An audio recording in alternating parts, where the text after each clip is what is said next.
हरे कृष्णा हरे Krishna. ISKCON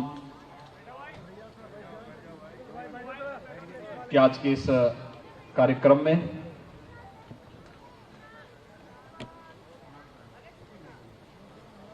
ISKCON के chairman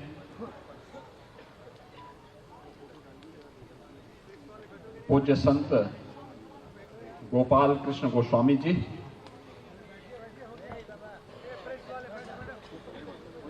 Uttar Pradesh सरकार में मेरे सहयोगी मंत्री और इसी क्षेत्र से लोकप्रिय विधायक चौधरी लक्ष्मी नारायण जी, लोकप्रिय सांसद और देश की प्रख्यात फिल्म अभिनेत्री जिन्होंने भारतीय फिल्म जगत को एक नई ऊंचाइयां दी अपनी कला के माध्यम से, ऐसी माननीय श्रीमती हेमा मालिनी जी, हमारे माननीय विधायकगण श्री पूरण प्रकाश जी, श्री मेघश्याम सिंह जी, राजेश चौधरी जी, ब्रज तीर्थ विकास परिषद के उपाध्यक्ष श्री शैलजाकांत मिश्र जी, आईआईटी मंडी के डायरेक्टर और इस्कॉन के ही एक अभिन्न डॉक्टर लक्ष्मीधर बेहरा जी, उत्तर प्रदेश व्यापारी कल्याण बोर्ड के निवर्तमान अध्यक्ष श्री रविकांत जी, आज के इस कार्यक्रम में उपस्थित इस्कॉन से जुड़े हुए सभी श्रद्धालुजन और उपस्थित भाइयों बहनों, आज इस्कॉन के इस कैंपस में मुझे आने का सौभाग्य प्राप्त हुआ है। मैं सबसे पहले इसके लिए यहाँ के चेयरमैन समेत डॉक्टर लक्ष्मीधर बेहरा जी और उनकी पूरी टीम को हृदय से धन्यवाद देता हूं और उन सब के प्रति आभार व्यक्त करता हूं।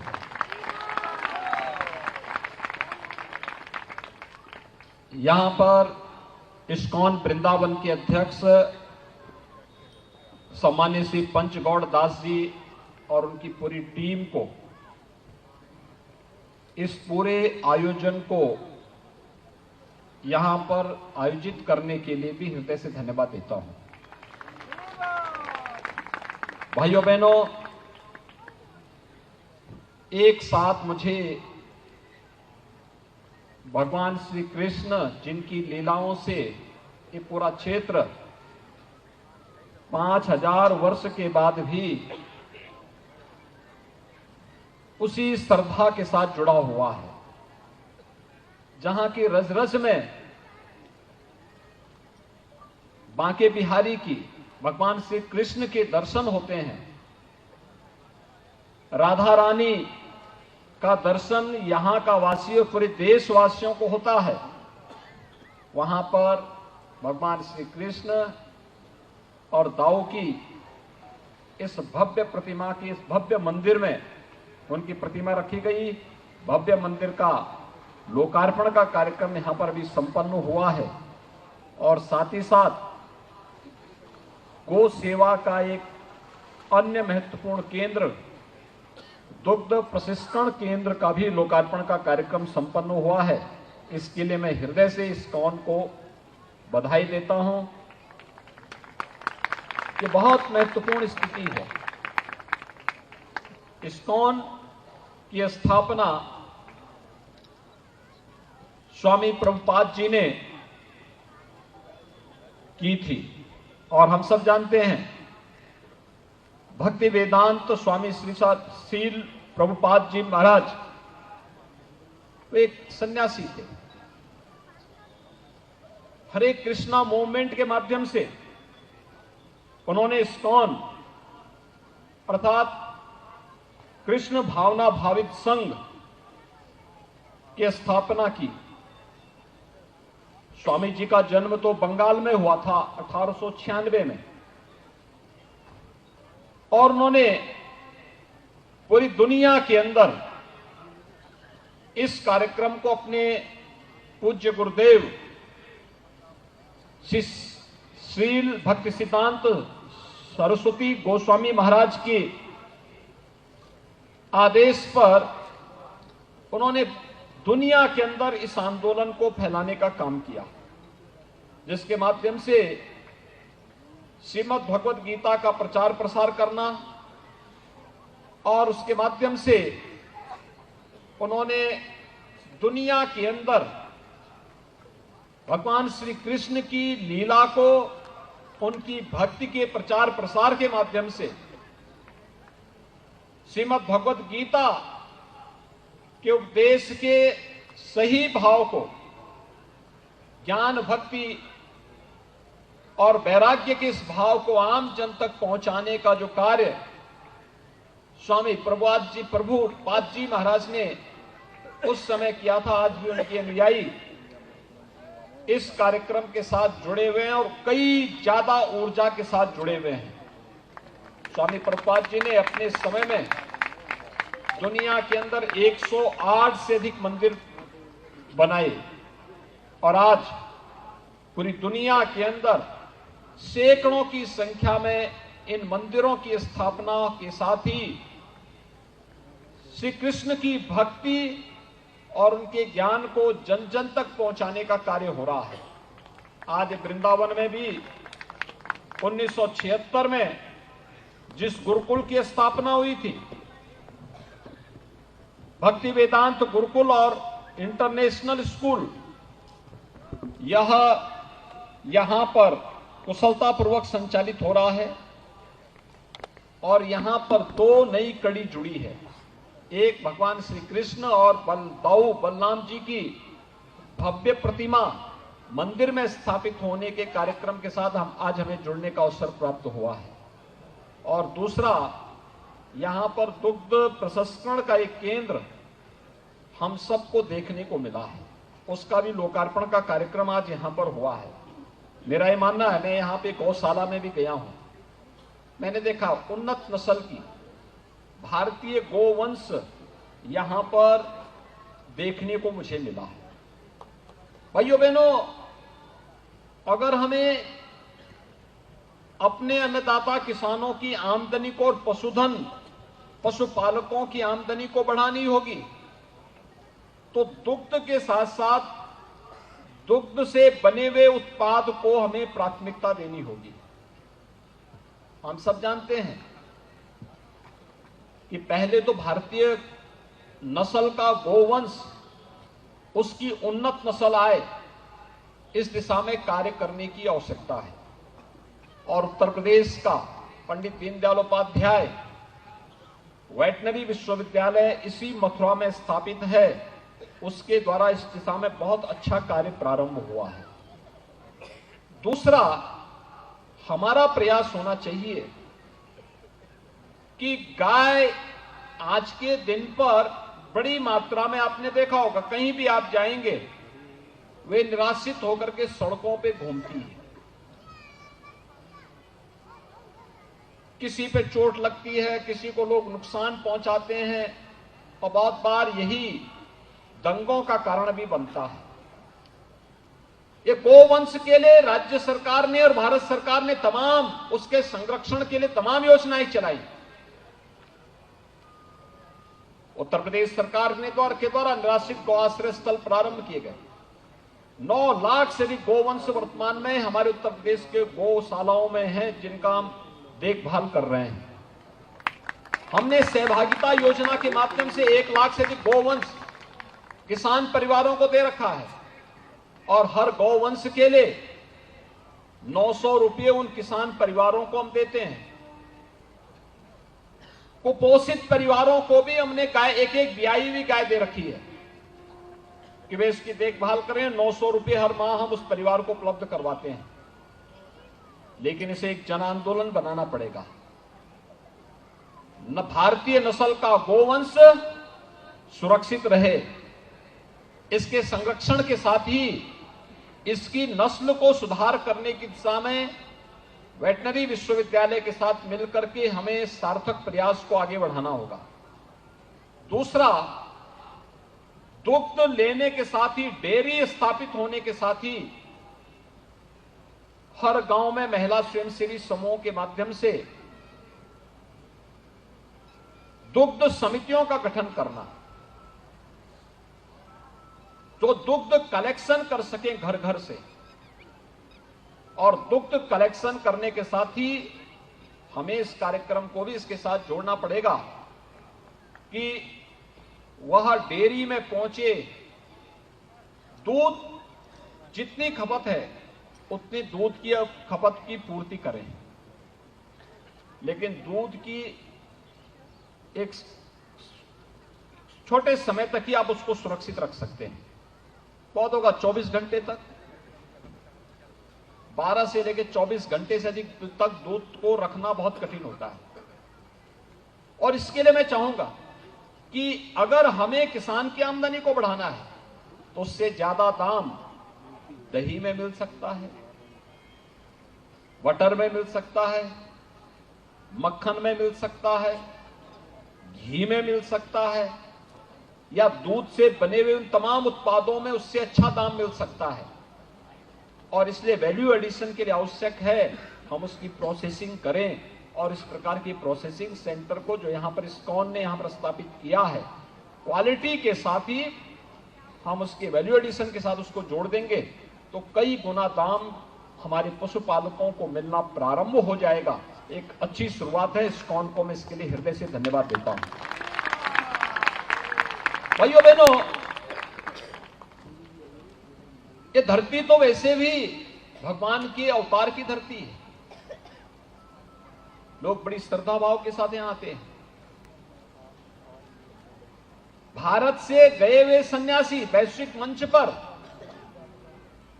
उन्होंने अपनी एक पहचान बनाई, भागवत धर्म का प्रचार प्रसार किया, और आज दुनिया के अंदर कई देशों में इस्कॉन जैसी संस्थाओं ने भागवत धर्म की जो सेवा की है वो अभिनंदनीय है, अविस्मरणीय है। और इसके लिए मैं इस्कॉन को धन्यवाद देता हूं और स्वामी श्री प्रभुपाद जी को उनकी भागवत धर्म की सेवा के लिए नमन भी करता हूं। हम सबका दायित्व बनता है, ये धरती भगवान कृष्ण और राधा रानी की लीला भूमि तो है ही, ये गौ सेवा की भूमि भी है। और गौ सेवा के कार्यक्रम को आगे बढ़ाने के लिए जो बात यहां पर डॉक्टर लक्ष्मीधर बेहरा जी भी कह रहे थे, खारा पानी है, मिट्टी नमकीन है, समाधान क्या है? समाधान दो ही है, बरसात के जल का संरक्षण करना, और दूसरा जो यहां पर उन्होंने उपयोग किया भारतीय नस्ल के गोवंश का जीवामृत और घनामृत का छिड़काव करके इस धरती को पूरी तरह किसी भी प्रकार के विष से मुक्त करने के लिए, वह नमकीन और खारा इसलिए क्योंकि विष का अंश उसमें इतना ज्यादा आ चुका है कि वह अब अपने को परिष्कृत करना चाहती है, शुद्धि करना चाहती है, और शुद्धि के लिए घनामृत और जीवामृत सबसे अच्छा माध्यम होगा। ये घनामृत और जीवामृत विशुद्ध रूप से आगे बढ़ सकता है, इस धरती के खारेपन को दूर कर सकता है, जल के खारेपन को दूर कर सकता है। ये दो तरकीबें बहुत अच्छी हो सकती हैं। ठीक है। और इतना बड़ा कैंपस में वो चमत्कार देखने को मिल रहा है। आज गाय केवल दूध देने तक ही सीमित नहीं है, इसको हम नेचुरल फार्मिंग से भी जोड़ सकते हैं। मैंने देखा था, आपने इस बार देखा होगा, बरसात 1 महीने लेट चल रहा है। मैंने अपनी आंखों से देखा है, जहां पे फर्टिलाइजर, केमिकल और पेस्टिसाइड का ज्यादा उपयोग हुआ है। अंतिम बरसात पड़ने पर जो नवंबर प्रथम सप्ताह में प्रारंभ हुआ था, 8-10 दिनों तक लगातार बारिश पड़ती रही, उस फसल को नुकसान हुआ। लेकिन जहां पर नेचुरल फार्मिंग से जीवामृत और घनामृत का उपयोग करके जहां पर किसान बंधुओं ने, प्रगतिशील किसानों ने यह इनिशिएटिव लिया, वहां पर फसल को नुकसान नहीं हुआ, बहुत अच्छी फसल वहां पर चल रही है। और इसके लिए धरती की शुद्धि के साथ साथ फसल की शुद्धि भी और अच्छा उत्पादन भी हो रहा है।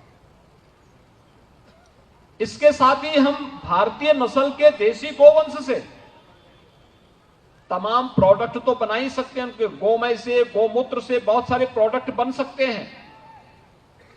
आज उससे सीएनजी भी बन रही है। इसी मथुरा में एक प्लांट लगा हुआ है, इस्कॉन को जाके देखना चाहिए। वहां पर आज बदायूं में भारतीय नस्ल के गोवंश के गोबर से और गोमूत्र से पेंट का निर्माण भी हो रहा है। पहले भारत के अंदर हर परिवार अपने घर की पुताई गाय के गोबर से ही करता था, शुद्ध माना जाता था। आज उससे पेंट बन रहा है, पेंट से पुताई करेंगे तो और प्रभावी होगा। और डॉक्टर लक्ष्मीधर बेहरा तो स्वयं ही एक वैज्ञानिक हैं, आईआईटी मंडी के डायरेक्टर भी हैं, और मैं उनसे कहूंगा कि इस शोध को अगर वे आगे बढ़ाएंगे तो ये बहुत अच्छा काम होगा। बहुत सारे लोग इससे प्रेरणा प्राप्त करेंगे। इस कार्यक्रम को आगे बढ़ाने की आवश्यकता और इस्कॉन जैसी संस्थाओं को इस दिशा में लीड करना चाहिए, इसे आगे बढ़ाने का कार्य करना चाहिए। अच्छा कार्य हो रहा है, इसको और अच्छा बनाने की आवश्यकता है, और अच्छा बनाने की आवश्यकता है। आपका ये जो प्रयास है अभिनंदनीय है। लेकिन यहां जितनी खेती हो वो खेती केवल हम प्राकृतिक पद्धति से करें। प्रधानमंत्री मोदी जी ने इस पर विशेष जोर दिया है। देश के अंदर इसका बोर्ड बन चुका है, राज्य सरकार के अंदर इसका बोर्ड बनने की प्रक्रिया के साथ जुड़ चुका है, प्राकृतिक कृषि बोर्ड। हम इसके लिए कदम उठा रहे हैं, अन्नदाता किसानों को इंसेंटिव दे रहे हैं, हर प्रकार का सहयोग कर रहे हैं। और मैं आह्वान करूंगा आप सब भी इसके साथ जुड़िए। हर संस्था को जुड़ना चाहिए। शिक्षा, धार्मिक और आध्यात्मिक जागरण के साथ ही भक्ति, वेदांत के कार्यक्रमों को आगे बढ़ाने के साथ ही हमें न केवल आस्था का सम्मान करना है, बल्कि स्वावलंबन के मार्ग पर अधिक से अधिक लोगों को अग्रसर करने की दिशा में भी हमारा प्रयास प्रारंभ होना चाहिए। और इस्कॉन जैसी संस्थाएं जब इस प्रकार के कार्यक्रम के साथ जुड़ेंगी, उसके परिणाम और अच्छे आएंगे। और मैं आह्वान करूंगा कि इस्कॉन इसको यहां पर इस बड़े कैंपस में इन कार्यक्रमों को चलाएगा तो उसके परिणाम और अच्छे आते हुए दिखाई देंगे।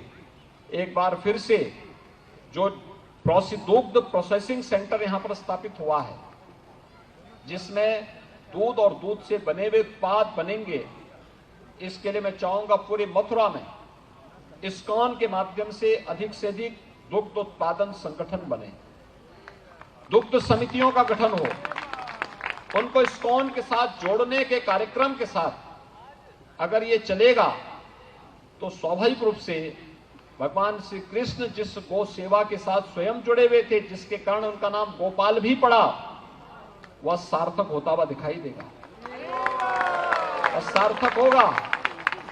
और मैं चाहूंगा कि आप सब इस कार्यक्रम के साथ जुड़ेंगे। इस विश्वास के साथ मैं एक बार फिर से इस्कॉन को इस कार्यक्रम के लिए हृदय से बधाई देता हूं। इस पूरे क्षेत्रवासियों को हृदय से अभिनंदन करता हूं कि यहां पर श्री कृष्ण और बलराम जी की इस भव्य मंदिर और प्रतिमा के लोकार्पण के साथ ही यहां पर मुझे दुग्ध प्रोसेसिंग सेंटर के भी लोकार्पण का सौभाग्य प्राप्त हुआ है। एक अच्छा प्रयास हुआ। इस प्रकार के सेंटर हर एक तहसील स्तर पर बना करके हम दुग्ध उत्पादन के साथ ही उसके वैल्यू एडिशन के माध्यम से पशुपालकों और अन्नदाता किसानों की आमदनी को कई गुना बढ़ाने में मदद मिल सकती है और ग्राम स्वराज की परिकल्पना इस आर्थिक स्वावलंबन के माध्यम से प्रशस्त हो सकती है। इस कार्यक्रम के साथ हम इसको आगे बढ़ाने का कार्य करेंगे, मुझे पूरा विश्वास है। मैं राज्य सरकार की ओर से इन्हें आश्वस्त करता हूं कि राज्य सरकार का हर सकारात्मक कार्यक्रम के साथ पूरा सहयोग प्राप्त होगा। आज आपका कार्यक्रम पूरी भव्यता के साथ यहाँ पे आयोजित हुआ है। कल मैं यहाँ आया था, ब्रज रथ से जुड़े हुए एक बड़े कार्यक्रम के साथ यहाँ पर भारत की फिल्म जगत की सुप्रसिद्ध अभिनेत्री के रूप में जिन्होंने सैकड़ों फिल्मों के साथ ही अनेक उस आध्यात्मिक और सांस्कृतिक आयोजन को अपने मंचन के माध्यम से अभिभूत किया है। यहाँ की लोकप्रिय सांसद श्रीमती हेमा मालिनी जी ने एक कार्यक्रम रखा था जवाहर बाग में। आप अनुमान कर सकते हैं आज से 7 साल पहले जवाहर बाग में क्या हुआ था, और आज जवाहर बाग ब्रज के रथ के साथ जुड़ करके यहाँ की आध्यात्मिक और सांस्कृतिक विरासत को एक नई ऊंचाइयों की ओर पहुंचा रहा है। यह है लीडरशिप का प्रभाव। अच्छे लोग आएंगे तो अच्छा कार्य करेंगे। वो तो कृष्ण यहाँ ब्रज के साथ हमेशा जुड़ा रहा है। थोड़ा प्रयास कुछ भी अच्छा करेंगे तो इंद्र भगवान थोड़ा बहुत कहीं ना कहीं नाराज होते हैं, लेकिन हमें इससे घबराने की आवश्यकता नहीं। हेमा जी, आप अपने कार्यक्रम को जारी रखिए। आप पर भगवान श्री कृष्ण और राधा रानी की कृपा सदैव बनी है, बनी रहेगी। आपका कार्यक्रम अच्छे ढंग से आगे बढ़ेगा। मैं आपका और आपकी इस पूरी टीम का जो ब्रज के सांस्कृतिक वैभव को नई ऊंचाइयां प्रदान कर रहे हैं, मैं इसके लिए आप सबका हृदय से अभिनंदन करता हूं। आपके इस कार्यक्रम के लिए हृदय से आपको अग्रिम बधाई देता हूं, अपनी शुभकामनाएं देता हूं और विश्वास व्यक्त करता हूं कि आपके नेतृत्व में हमारे सभी जनप्रतिनिधिगण यहाँ पर यहाँ की ब्रज तीर्थ विकास परिषद के साथ जुड़ करके प्रशासन, पुलिस, इस्कॉन जैसी संस्थाएं, सभी धार्मिक संस्थाएं मिलकर के ब्रज को उसकी पहचान के साथ जोड़ करके पूरे देश और दुनिया के अंदर भगवान श्री कृष्ण की लीलाओं की अद्भुत केंद्र के रूप में स्थापित करने का कार्य करेंगे। आप सबके प्रति मेरी शुभकामनाएं। धन्यवाद। जय हिंद।